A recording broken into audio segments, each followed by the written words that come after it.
Hi everybody, it's Ellen from the library. I hope that you're all doing well.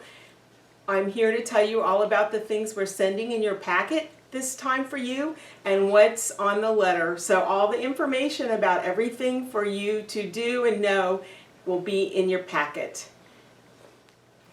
I just wanted to remind you, if you've been keeping track of all of the books and the time that you've been reading on your reading challenge folder, then it's not too late to send them in. It gives you the number on your little tracker, and what you need to do is have your mom or dad take a picture of your filled out form and then just text it to the number, and Priya will get it, and then she can send out your awards and your prizes, extra books, all kinds of good stuff for you.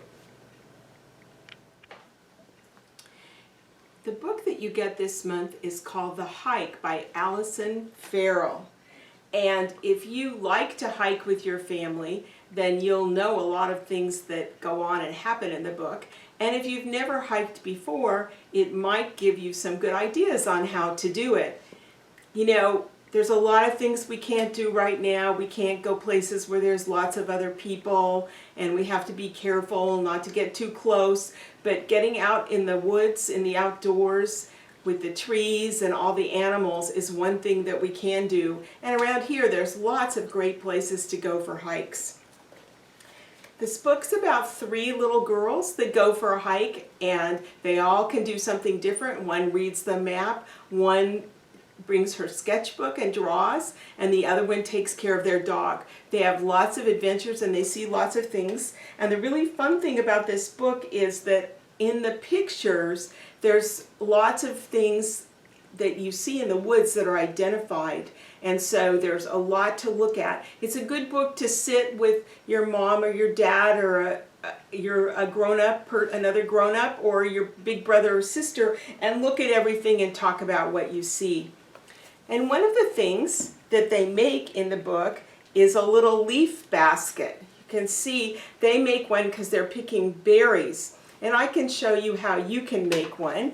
You have to get a really big leaf like this, and then you take the leaf and you bend the stem over, and it's really easy. You just poke it through the biggest end of the leaf, and then you go ahead and you poke the other prongs of the leaf onto the stem like that, and before you know it, you have a little basket that you can put something in. So I hope you find a leaf to make a basket. Be sure to go to our YouTube channel to see this month's story time. And if you like the song Old MacDonald as much as I do, then I think you'll like the song I sing in the story time. It's called Joe MacDonald Saw a Pond. Here's Joe, and here's one of the things she sees in the pond. Blurp. So have fun. This month we sent you all the materials you need in the instructions to do leaf rubbings. And if you make a leaf rubbing, it'll look like this. I really had fun doing this one, and I have to tell you something. It's very calming to do too. So this is what you'll need. You'll need paper that we sent you. We sent you a box of crayons, but to do leaf rubbings, you have to take a crayon and you have to break it and take the paper off so it looks like that. You'll see this closer up in a minute. And then you need to go out and select some leaves. I'll tell you exactly what kind of leaves to get. So the first thing you need to do is select leaves, and you can get these when you go on a walk to the park. What you need to look for are leaves that have lots of really strong veins in them, because those are the kind that will make the best rubbing. So then I just have some scratch paper here, and lay the leaves down on your scratch paper with the back of them standing up on top. That's the part where you can really see the veins. And then you put your clean piece of paper on top and kind of push it down, And what you want to try to do is hold it very still while you do the rubbing. And then you can kind of feel where one of the leaves is and start in the middle of the leaf. And you just gently start rubbing, and you'll start to see the edge of the leaf. And so once you can see where the edge of the leaf is, you can just keep rubbing on that part, and so you get a good definition of the leaf. Keep rubbing over the top of the leaf and not the other part of the paper off the leaf's edge. And if I keep rubbing, you can see that I see more and more of the leaf's veins, like that. There we go. I'm getting more of the edge, so you just want to make sure that you get the whole edge all the way around defined. And then I put 3 leaves down, so now I'm going to switch to another color. I think I'm going to switch to green, and I think I've got another leaf here. Let's see. It's a little bit of a surprise. Oh, I see something. There's some of a leaf that's starting to show. Let's see. There we go.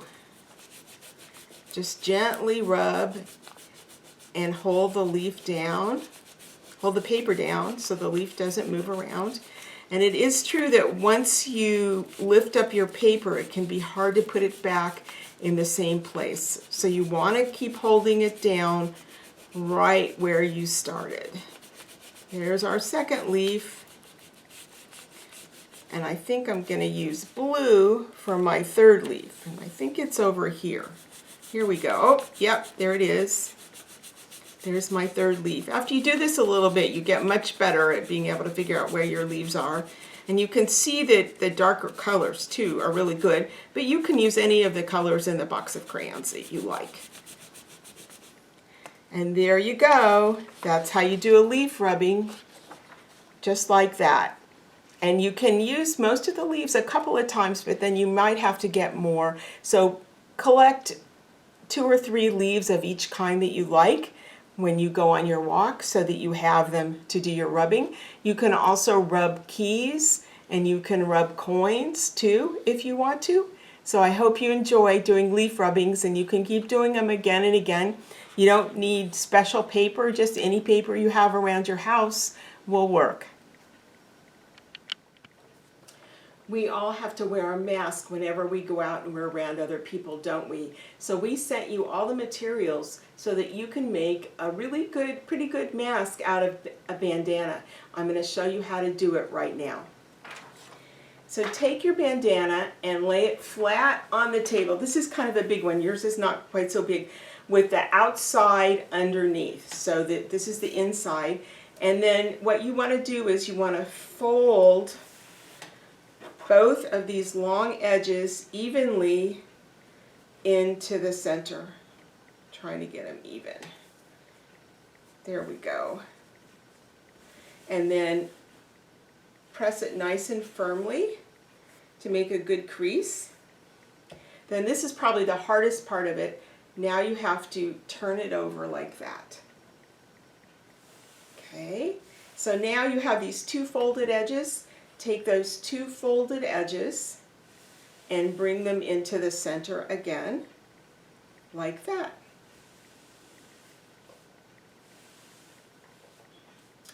Then you also got pieces of elastic like this in your packet. You have to knot them into loops. So what you do is hold one of the pieces of elastic and just tie 2 knots.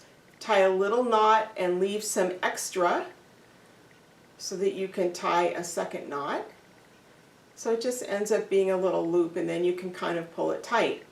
And the thing to remember after you make your mask is if it's not tight enough, if it doesn't fit, you can always just untie the loops and make them smaller.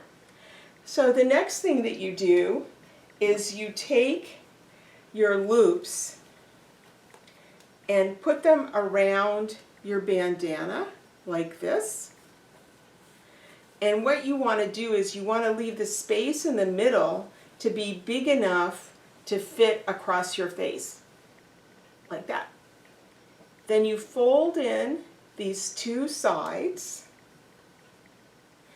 and you want to kind of open one of them up. You'll be able to see the center, and push the other one inside of it.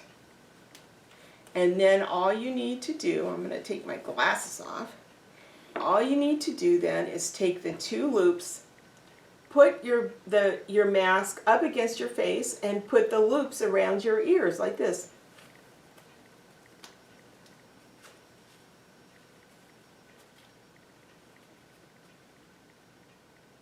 And you've got a mask that covers your mouth and your nose.